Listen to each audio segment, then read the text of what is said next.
السلام عليكم البنات، واش راكم؟ اليوم يا البنات جبت لكم واحد اللي عنده عائله صغيره والمصروف قدو كما يقولوا قيس ويجي كاش واحد من العائله يقعد عندهم. انا نشوف هذه منين راهي تجوز يجي قاعد عندهم يتصرف.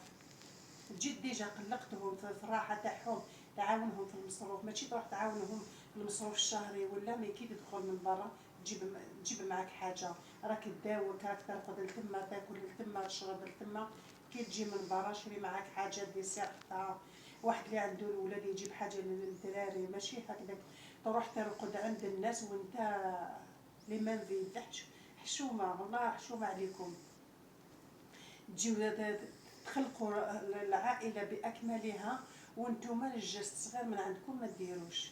والله العظيم اني نخلع كيفاش واحد مسكين يقعد لاباي تاعو ما تكفيش ويزيد يجي واحد يريح عنده باسكو علاش؟ باسكو الخدمه تاعو بعيده ولا جيت مرحبا. واش من لازم تعرف روحك، لازم تكون في القمه، تدخل بحاجه للدراري، تدخل ساعه تجيب لهم الديسير، ماشي هذاك اللي يغنيهم.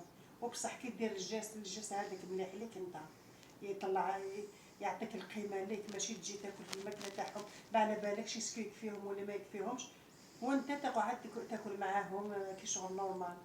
هذه كاع طيحت في القيمه، طيحوا في القيمه تاعكم وما على بالكمش، طيحوا في القيمه وما على بالكمش. هاي بسلام عليكم البنات.